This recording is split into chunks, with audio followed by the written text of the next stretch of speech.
Bueno, a ver, normalmente cuando se analiza el éxito de una corporación, parece que existe una especie de fe ciega en la precisión de los números. Totalmente. O sea, es como mirar una radiografía médica esperando que te explique el sentido de la vida, ¿verdad? Tal cual. Coges una cuenta de resultados, la vista se te va directa al margen de beneficio neto en la última línea y, con gran satisfacción declaras que ahí reside la prueba del éxito, como si la rentabilidad fuera el final de la historia. Y es una ilusión súper cómoda, claro. Porque, a ver, el beneficio es un número limpio, es binario, hay ganancias o hay pérdidas, pero a nivel diagnóstico es tremendamente pobre. Ya, es que no te dice nada más. Exacto. El beneficio no es ni la enfermedad ni la cura, ¿eh? Es simplemente un síntoma. Un estado financiero espectacular no ofrece ni una sola pista sobre los mecanismos internos que han generado esa cifra. Y esa es la gran trampa de la estrategia corporativa. Saber cuánto dinero genera una empresa no explica en absoluto cómo o dónde se está construyendo realmente esa ventaja competitiva. Justo. Es como saber que un coche va a 200 kilómetros por hora sin tener la menor idea de cómo funciona el motor de combustión que lleva dentro. Y precisamente por eso, bienvenidos a una nueva sesión de El MBA en tu bolsillo. Encantada de estar aquí de nuevo. El objetivo de hoy es levantar el capó de las organizaciones. Para cualquier líder empresarial o estudiante de negocios, entender la anatomía pura y dura de la creación de valor es la única manera de dejar de adivinar y empezar a diseñar ventajas competitivas sostenibles. Y para hacer esa disección necesitamos herramientas analíticas que hayan resistido el paso del tiempo, claro. Y el escrutinio del mercado también. Totalmente. Nos vamos a basar en la investigación fundacional sobre la ventaja competitiva, analizando cómo las teorías clásicas han tenido que mutar para sobrevivir en economías de servicios y, bueno, en entornos puramente digitales. Eso es. Y para que quede claro, hoy vamos a dividir la sesión en dos partes. La primera mitad será para entender la teoría, la importancia y los matices de los modelos de creación de valor, basándonos en los capítulos clave de Michael Porter de 1985. El clásico. Sí, también el artículo de Rayport y Sviokla del 95 sobre la cadena de valor virtual y el estudio de Stabel y Fjellstad del 98. Y luego en la segunda mitad nos centraremos obsesivamente en la aplicación práctica, paso a paso. Eso es lo más útil, la verdad. Cómo utilizar estos conceptos en escenarios reales con casos de estudio y guías prácticas de análisis estratégico. Vale, vamos a desglosar esto. Si queremos entender cómo innovar y encontrar ese valor oculto, lo más lógico es empezar por el estándar industrial, ¿no?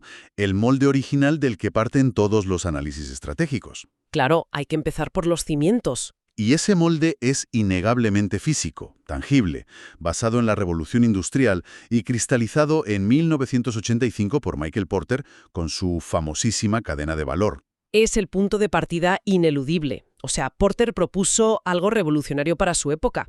Era dejar de ver a la empresa como una caja negra que simplemente traga dinero y escupe productos. Ajá. Él descompuso la organización en actividades estratégicamente relevantes. Su argumento central era que la ventaja competitiva, ya sea por liderazgo en costes o por diferenciación, no surge de la empresa en su conjunto. Surge de las piezas individuales, digamos. Exacto. Surge de estas actividades discretas y las dividió en dos grandes bloques. Por un lado, las actividades primarias, que son básicamente las secuencias físicas de creación del producto. A ver, para visualizarlo, siempre me ha gustado la analogía del río. Sí, es muy buena. Imaginemos que la materia prima es el agua pura en lo alto de una montaña.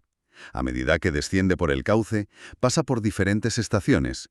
Primero la logística interna, que sería la captación del agua. Claro. Luego las operaciones o fabricación, donde un molino o una presa añade energía al proceso.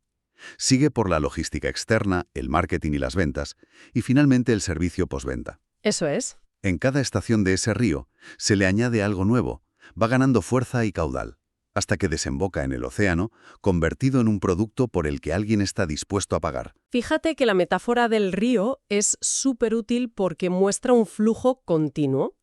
Pero Porter advierte que el agua no fluye sola, ¿eh? No, claro, necesita cauce.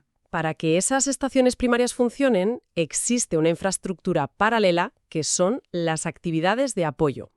Hablamos de la gestión de recursos humanos, el desarrollo tecnológico, las compras y la infraestructura general de la firma. Y ahí es donde mucha gente se pierde. Totalmente. Aquí hay un error analítico común. Se suele pensar que el valor real solo se crea en la fábrica, o sea, en las actividades primarias. Sin embargo, muchas de las mayores ventajas competitivas de la historia nacen de una actividad de apoyo excepcional. Como tener un sistema de compras brutal o algo así, ¿no? Exacto. Un sistema de compras predictivo o una cultura de recursos humanos inigualable, que luego veremos. Y supongo que ese río corporativo no existe en el vacío. O sea, si fabricas muebles, tu río depende de la madera que te llega y desemboca en las tiendas de distribución de otro. Absolutamente. Si conectamos esto con el panorama general, entramos en lo que Porter denominó el sistema de valor. Una empresa es solo un eslabón. Ya, forma parte de una cadena mucho más grande. Eso es.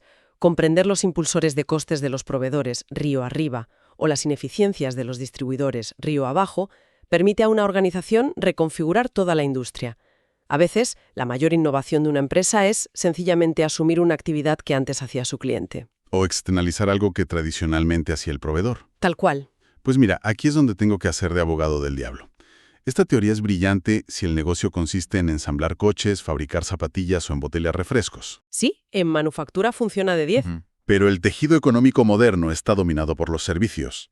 Si intentamos aplicar este modelo lineal de Porter a un hospital de alta complejidad, la radiografía se rompe por completo. Ya te digo, un paciente que entra por la puerta de urgencias con un dolor agudo no es una materia prima que entra por logística interna para ser ensamblada en el quirófano y almacenada en logística externa, ¿verdad? Simplemente no encaja. Es una objeción fundamental.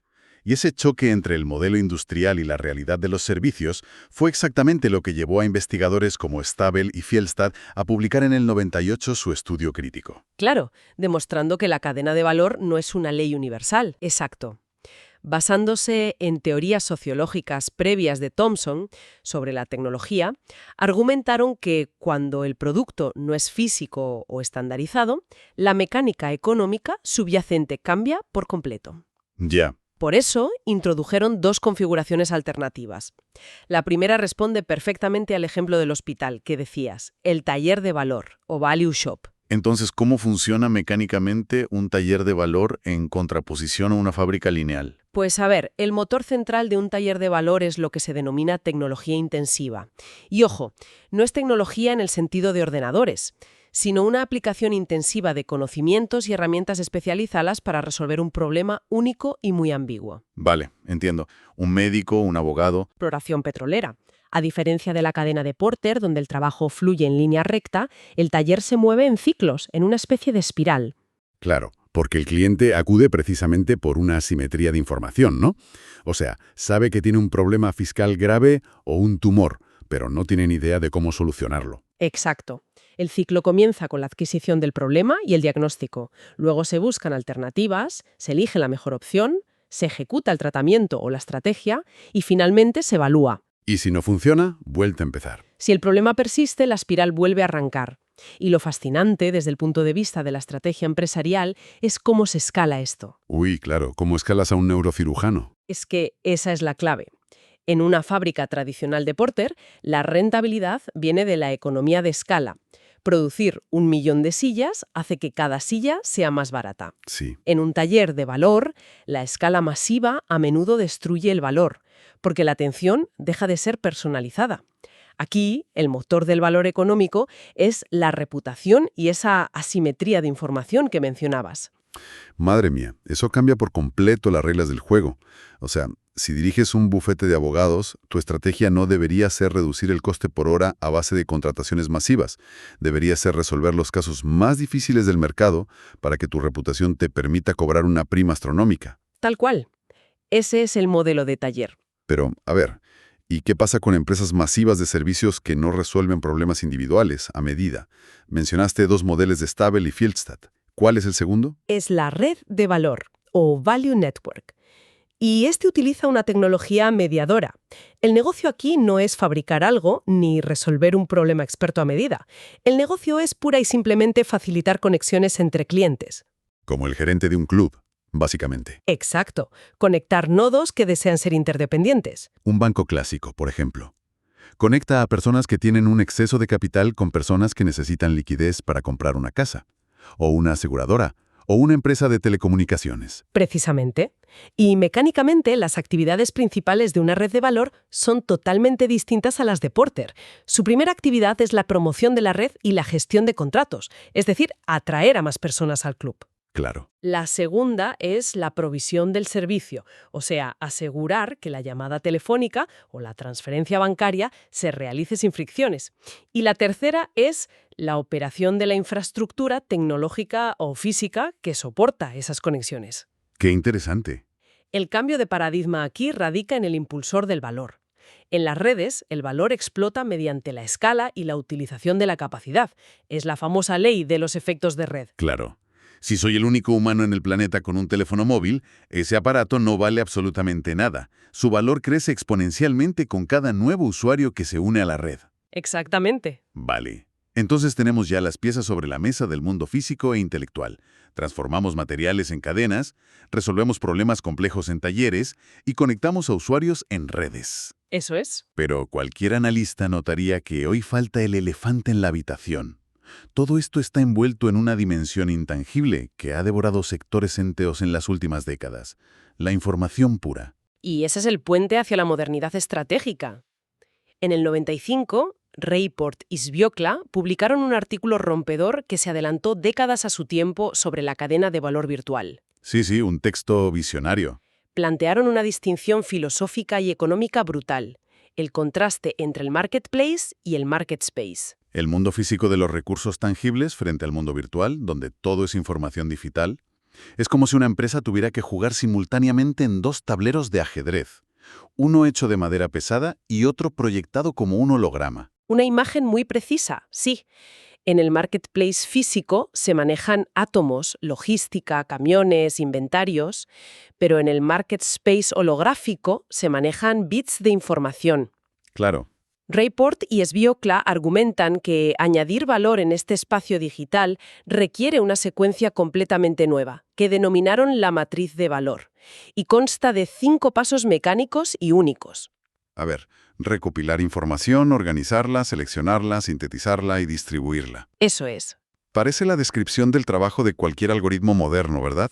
Pero a nivel directivo, ¿por qué es tan crítico separar este análisis virtual del físico? ¿No es simplemente hacer lo mismo pero en ordenadores? En absoluto. Y lo fascinante aquí es la magia financiera que hay detrás.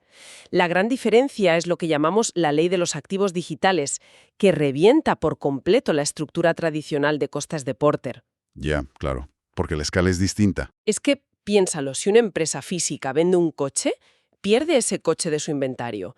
Fabricar el siguiente tiene un coste marginal altísimo en acero, horas de trabajo, energía. Sí. Sin embargo, los activos digitales no se agotan al consumirse. Si una empresa vende un informe digital, un software o un modelo predictivo, mantiene el activo original intacto. Claro, puede replicarlo y venderlo 10 millones de veces con un coste marginal prácticamente igual a cero. Exacto. Esto redefine totalmente lo que significa la economía de escala y los retornos crecientes. Madre mía, es alucinante cómo cambian los cimientos de la competitividad cuando pasas de átomos a bits o de fábricas a redes. Ahora bien, toda esta arquitectura conceptual que hemos visto está muy bien, pero la teoría aislada no sobrevive al contacto con la realidad corporativa. No, desde luego que no. Un directivo no necesita solo filosofar sobre si es un taller o una red. Necesita saber qué hacer con su presupuesto el próximo trimestre. Claro. Aquí es donde se pone realmente interesante. ¿Cómo bajamos esto a la arena? ¿Cómo pueden los gestores aplicar esto el lunes por la mañana en la oficina? ¿Cómo se mapea y se audita el valor real de una empresa paso a paso? Pues mira, para que el análisis sea procesable en escenarios reales, hay metodologías estructuradas, como las guías prácticas de Mind Tools, que dividen este desafío en 3 pasos fundamentales. Vale, apuntando. El paso 1 es el análisis de actividades, o sea, identificar todas las actividades primarias y de apoyo. Y aquí es vital evitar el error más común en la estrategia, que es mirar el organigrama. Totalmente. El organigrama es un documento político que muestra quién reporta a quién, no cómo fluye el valor real. El mapeo debe basarse en las trincheras, en cómo fluye el trabajo de verdad. El caso de Lakshmi, que mencionan las fuentes, ilustra esto a la perfección. Es una desarrolladora de software. Y cuando le pidieron mapear su cadena, no listó el departamento de IT o el de ventas. Exacto. Ella documentó el flujo real. Desde la toma de requisitos del pedido del cliente pasando por el diseño, la programación, hasta la implementación y el soporte. Trazó exactamente dónde se toca el servicio. Y claro, reveló procesos informales que el organigrama escondía por completo. Es que así es como se hace. Y una vez que tienes ese mapa forense, pasas al paso 2, el análisis de valor y costes. Se aísla cada microactividad y se evalúan los impulsores de costes frente a las percepciones de valor del cliente. Una doble interrogación implacable. Exacto. Primero, ¿cuánto cuesta exactamente mantener esta actividad? Y segundo, y más importante, ¿el cliente final percibe algún valor real por esto? Claro, a menudo las empresas descubren que están quemando millones en, no sé, generar reportes internos de calidad que no mejoran el producto en nada o en pasos burocráticos que el mercado ni siquiera nota. Es súper común. Y eso, inevitablemente, nos empuja al paso 3. Evaluación, planificación y benchmarking. Con esos datos en la mano, hay que tomar decisiones. Decidir qué mantener, qué desarrollar y qué externalizar. El famoso make or buy. Ya, pero lo que realmente me fascina de este paso 3 es cómo se define el estándar de excelencia al hacer benchmarking. Porque suele ser muy endogámico, ¿no? Uy, sí, demasiado. Las empresas miran a su competidor directo y dicen, somos un 2% más rápidos que ellos, estamos bien. Y ese es el camino directo a la mediocridad. El benchmarking en este nivel no debe hacerse solo dentro de la industria. Exige buscar a los mejores en su clase, el best in class absoluto. Hay que buscar a quien haya resuelto mecánicamente la actividad de la manera más brillante del mundo, haga lo que haga. Y el ejemplo clásico y brillante de esto es Southwest Airlines en los años 90. Identificaron que su cuello de botella operativo, donde perdían millones, era el tiempo de rotación de los aviones en la puerta de embarque. Claro, un avión parado no genera ingresos. Exacto. Si hubieran hecho benchmarking transversal solo con otras aerolíneas, habrían recortado, no sé, 3 minutos. ¿Pero qué hicieron? Sorprendentemente, salieron de su industria y estudiaron las paradas en boxes de la Fórmula 1. Es que es un caso tremendo. Analizaron esa coreografía hipercoordinada donde múltiples tareas complejas ocurren en paralelo en cuestión de segundos y trasladaron esa mecánica de boxes a sus procesos de repostaje y embarque. Rompieron los paradigmas de costes de su sector porque buscaron la optimización fuera de sus fronteras. Eso es. Y bueno, para consolidar todo este método, la mejor forma de entender la plasticidad de la cadena de valor es observar cómo empresas reales han manipulado sus configuraciones para dominar sus mercados. Vamos con los casos, sí. Veamos el primer caso, el dilema eterno entre integración vertical total y externalización masiva. Las empresas zapateras, Eco y Nike, son el ejemplo perfecto de enfoques diametralmente opuestos. Sí, y curiosamente ambos han alcanzado un éxito rotundo. Si hacemos una radiografía de la cadena de valor de Eco, vemos una integración vertical obsesiva. Ellos controlan todo, desde la vaca hasta el cliente. Literalmente, tienen sus propias granjas. Tal cual. Son dueños de las granjas, operan sus propias curtidurías, manejan las fábricas, controlan la logística global e incluso poseen las tiendas minoristas. Mecánicamente asumen que el valor requiere un control milimétrico de la calidad en cada eslabón, evitando proveedores externos a toda costa. Es un poco como el caso clásico de la industria avícola en Nepal, con el Valley Group. También lo mencionan las fuentes. Tuvieron que integrar todo el sistema de valor para asegurar el control de calidad, porque los proveedores externos eran un caos. Tuvieron que comprar el río entero, por seguir con mi analogía. Exacto, una integración total. Pero luego miras la cadena de valor de Nike y es como si hubieran borrado las actividades primarias de operaciones de su mapa. Es que la cadena de Nike es súper esbelta en lo físico. Decidieron hace décadas que la fabricación de zapatillas no es donde reside su ventaja competitiva. Externalizan toda la fabricación a Asia y concentran toda su fuerza de fuego en las actividades de apoyo e innovación. O sea, investigación, desarrollo y marketing. Exacto. Su valor es intangible, mientras que el de Eco está atado al control físico de los materiales. Fíjate, eso demuestra que no hay una configuración correcta, sino adaptada a la estrategia. Pero ¿qué ocurre cuando la propia naturaleza del producto muta con el tiempo? Aquí tenemos el caso 2, aplicando el análisis a Netflix. Buf, el caso de estudio por excelencia. Si desglosamos Netflix hace 15 años, su logística interna tradicional era licenciar contenido de otros estudios. Sus operaciones eran los servidores y su famoso algoritmo de recomendación. Pero claro, los proveedores empezaron a retirar sus contenidos para crear sus propias plataformas. La logística interna de Netflix sufrió una metamorfosis violenta. Tuvieron que pasar de licenciar a producir originales a nivel masivo. Organizar directores, actores, rodajes globales, un salto brutal. Pero aquí es donde la disección revela la verdadera ventaja competitiva de Netflix en la actualidad. Uno pensaría que son sus servidores o sus algoritmos. No, Y no lo es. El análisis profundo señala que su arma nuclear es una actividad de apoyo, los recursos humanos. ¿En serio? ¿RRH su ventaja clave? Mecánicamente tiene un sentido absoluto. Netflix se dio cuenta de que la innovación rápida requiere lo que ellos llaman densidad de talento. Desarrollaron un enfoque cultural documentado en una famosísima presentación de 124 diapositivas. Ah, sí, el documento de cultura laboral. Detallando políticas radicales, como que no hay política de vacaciones o la ausencia de controles de gastos estrictos. Reemplazaron el control corporativo por el contexto. Sheryl Sandberg llegó a calificarlo como el documento más importante que ha salido de Silicon Valley. Madre mía. ¿Y cómo se traduce eso en la cadena de valor? Al eliminar la burocracia paralizante, los equipos iteran mucho más rápido que sus rivales de Hollywood. Esa política interna se convierte en un acelerador operativo insuperable, tal cual. Y para completar el panorama con el caso 3, hay que observar cómo las empresas están dominando el market space, el espacio virtual del que hablábamos. Según Hayport y Sbiokla, hay 3 etapas evolutivas aquí: visibilidad, capacidad de espejo y nuevas relaciones. La etapa de visibilidad me parece alucinante. Tomemos el ejemplo de Frito-Lay, el gigante de los snacks. Tradicionalmente, vendían y ya está.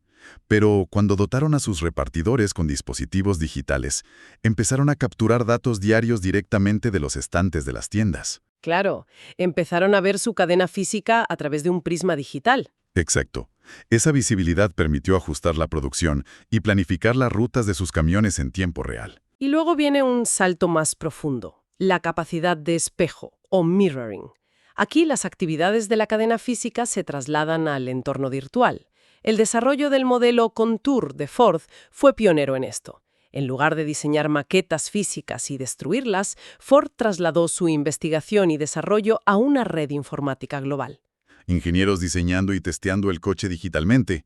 El ahorro fue monumental. Y el estadio final son las nuevas relaciones. Geffen Records lo demostró en la industria musical.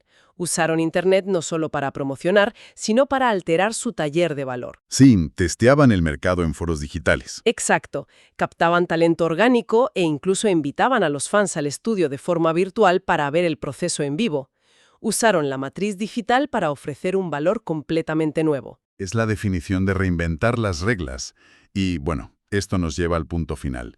Después de todo esto, ¿qué significa todo esto para la audiencia? Pues significa que analizar la configuración de valor no es solo reducir costes en una fábrica. No, desde luego. Es un nivel de autoconsciencia brutal. Es descubrir mecánicamente si eres una cadena, un taller o una red, y cómo puedes duplicar esa estructura en el mundo virtual. Una síntesis inmejorable. Y, como reflexión final, al revisar todas estas teorías, surge un pensamiento provocador. Históricamente, la cadena de valor fluye de la empresa hacia el cliente, ¿verdad? La organización fabrica y el cliente consume. Claro, esa es la dirección clásica. Pero esto plantea una pregunta importante hoy en día. Las tecnologías de comunicación están, de hecho, invirtiendo la cadena. ¿En qué sentido? Pensemos en empresas desde la moda rápida hasta el mobiliario modular o el software de código abierto. En estos modelos es el cliente quien diseña, dicta qué quiere, cómo y cuándo, y la empresa actúa casi como un actor secundario, que ensambla únicamente lo que ya se ha vendido y definido. O sea que el proceso arranca en la pantalla del usuario, no en la fábrica. Exactamente. Así que para los directivos que nos escuchan, la gran pregunta para reflexionar es: ¿qué pasaría si la principal fuente de creación de valor de vuestra empresa no estuviera en vuestros procesos internos, sino en las manos de vuestros propios clientes? Vaya, pasar de ser el fabricante soberano a la infraestructura habilitadora. Un cambio tectónico. Ha sido una exploración intensa de los motores invisibles de los negocios. Confiamos en que esta inmersión haya aportado luz sobre las complejas mecánicas de la ventaja competitiva. Segurísimo que sí. El MBA en tu bolsillo.